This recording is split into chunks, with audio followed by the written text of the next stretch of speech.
Okay, so the next thing I want to talk about regarding cycling and neck pain is neck strength. So you do want to have a strong neck when it comes to cycling. And a little bit of how the neck works that people don't quite understand is the muscles of the front of the neck and the back of the neck both help to support the head. And you would just think, based on the position we're in when we're riding bike, that it would just be the back. And it's true, they do work quite a bit, but in order to achieve a position of your spine being neutral, it's a contraction of both the front of the muscles here in the front of the neck and in the back, kind of working together to hold your head in position. Another way that's kind of easily explained this is with our low backs, right? We all know that having some stomach strength is important, and the stomach is part of what we would call the core of the back, meaning it's your stomach and your back muscles working together to create a solid foundation to support your back. It's the same thing with your neck, so it's almost like instead of six-pack in your stomach, you're getting a six-pack here in the front of your neck. That's kind of how I explain it. So the first thing I want you to do is just learn how to actually contract the muscles hard in the front of the neck, because it's not something that people usually do. So in order to do that, just start by lying down. And what I want you to do is you're going to take your hands and bring your head up all the way up so that your chin touches your chest, and then you're going to hold it there. And just holding that position, you'll find to be pretty hard. You want to try to get to 20 to 30 seconds of keeping it there. And then if you want it to be a little bit harder, like if that becomes too easy, then you can actually bring your head up and use your thumbs, I can't talk while I do this, and press into your jaw. And that'll create even more tension. So that's one way to do it. Try to hold it for 20 to 30 seconds with your head flexed all the way up, chin touching your chest.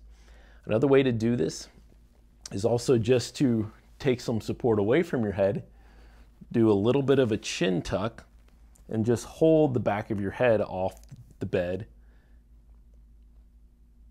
Just like that. Same thing. 15, 20, 30 seconds, see if you can get up to doing 3 rounds of those. So that's how you can train the muscles in the front of your neck to start contracting so that you can do some of the other exercises that we're going to do.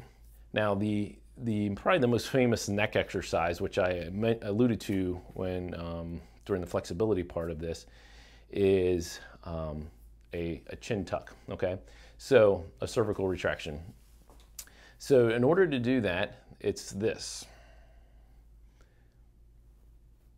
And this is kind of like I call this like a Control-Alt-Delete for your neck. Anytime you're starting to feel like you get a little bit of neck pain coming on, this is an easy one to do. So this is kind of a very low barrier to entry to how to do some neck exercises. You can do this in the car after a ride. You can do this while you're on a ride. You can do it at a stop sign, at a nature break, whatever you need to do.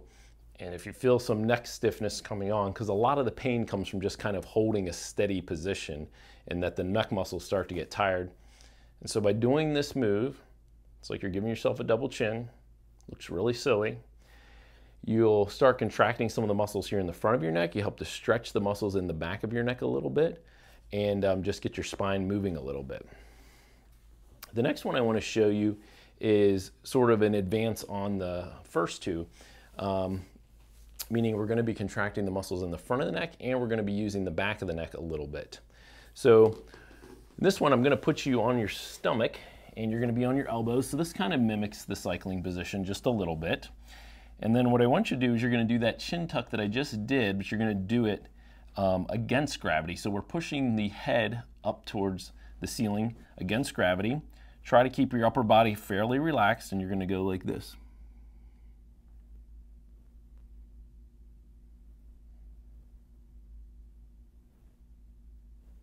So with this one, it's a co-contraction.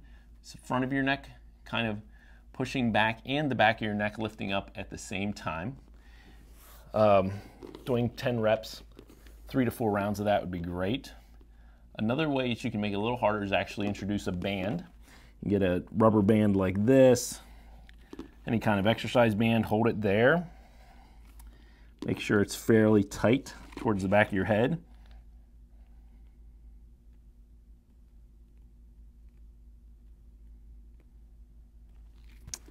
and you can kind of add some resistance to the exercise.